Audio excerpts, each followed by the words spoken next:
ഇന്നേ 6/2/2026 സമയം ഇപ്പോൾ 7:45. ഞാൻ ഇരിക്കുന്ന വെട്ടുകാടാണ് കേട്ടാ. വെട്ടുകാടേ ഒരു കരമഴി വിട്ടിട്ടുണ്ട് കേട്ടാ. അത് കരയിൽ കയറാറായി. ഏകദേശം ഒരു അരമണിക്കൂറിനുള്ളിൽ കരയിൽ കയറും. കൈവലയൊക്കെ കരയിലോട്ട് വന്നു കേട്ടാ. പിന്നെ കൂടാതെ ഇപ്പോൾ ഒരു വള്ളം വല വിട്ട് വരുന്നുണ്ട്. അത് ഏകദേശം 1.5 മണിക്കൂറിനകത്ത് കയറും. പടച്ചോനുഗ്രഹിച്ച് എന്തെങ്കിലും മീനുണ്ടെങ്കിൽ നമുക്ക് കച്ചവടത്തിന് എടുക്കുകയും ചെയ്യാം. പടച്ചോനുഗ്രഹിച്ച് എന്തെങ്കിലും മീൻ കിട്ടട്ടെ കേട്ടാ. നോക്കാം നമുക്ക്. ഏകദേശം ഒരു 2 ആഴ്ചയായി കച്ചവടത്തിന് മീൻ കിട്ടിയിട്ട്. രാവിലെ വരും തിരിച്ചു പോകും, അത് തന്നെ പരിപാടി. കാരണം മീൻ കുറവ്, നമുക്ക് എടുക്കാൻ പറ്റിയ മീനൊന്നുമില്ല. മീൻ കുറവായതിനെ കൊണ്ടേ പിന്നെ നമ്മൾ നോക്കാം, ഇന്നെന്തെങ്കിലും കിട്ടണമെങ്കിൽ എടുക്കണം.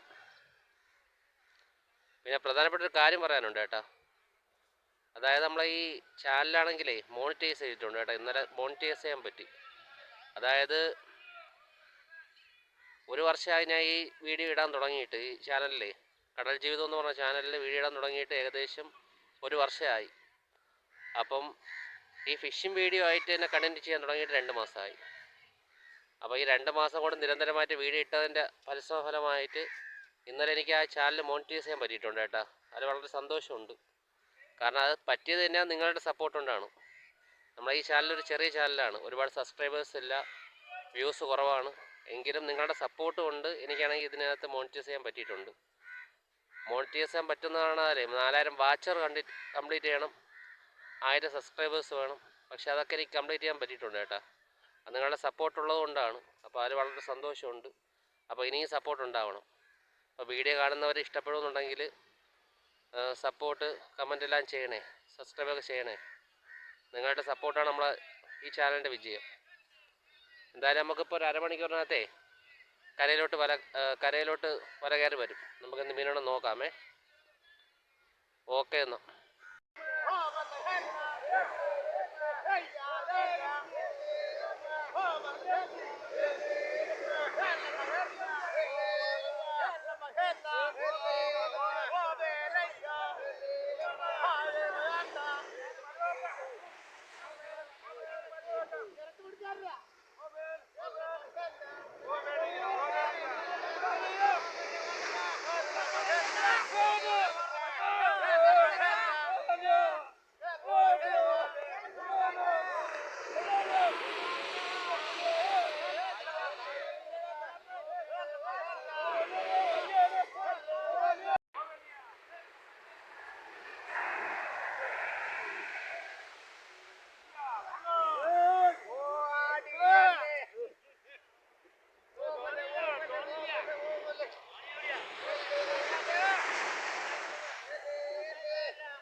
ഇപ്പം ആദ്യം കയറിയ മടിയിലേ ഒന്നുമില്ല കേട്ടോ. ഒന്ന് രണ്ട് അയലയും കിടക്കുന്നു, ചെറിയ പാര ഒരു 5-6 കിടക്കുന്നു, പിന്നെ കാരപ്പൊടി, അതേ ഉള്ളൂ. പകല് മീൻ കുറവാണ് കേട്ടോ. പകല് മീൻ മാത്രമല്ല, മീൻ കണ്ടുവിടാതെ പാട്ടുവലയിടാതെ അടുത്തേ മീൻ കുറവാണ്. ഇപ്പോൾ കടലിൽ മീൻ കുറവാണ്. നോക്കാം, അപ്പോൾ അടുത്തൊരു വല വിട്ടേക്കുന്നത് അവിടെ നോക്കാമേ.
രണ്ടാമത്തെ കരമടി കയറിയിട്ട് ഒന്നുമില്ല കേട്ടോ. കാരപ്പൊടിയും പിന്നെ ചെറിയ നെത്തോലി മാത്രമേ ഉള്ളൂ. അത് അരക്കുട്ടയ്ക്കകത്തേ വരുള്ളൂ, അത് വിൽപ്പനയ്ക്ക് കൊടുക്കാനൊന്നുമില്ല. പിന്നെ കടലിൽ മീൻ പൊങ്ങുന്നുണ്ട്, ചെറിയ ചാളപ്പൊടി, അത് മാത്രമേ ഉള്ളൂ. മീൻ പൊങ്ങി വരുന്നുണ്ട്, പക്ഷെ അത് മാത്രമേ ഉള്ളൂ. കരിച്ചാളപ്പൊടി ഉണ്ടല്ലോ, ചെറിയ കരിച്ചാളപ്പൊടി, അല്ല വേറൊന്നുമില്ല കേട്ടോ.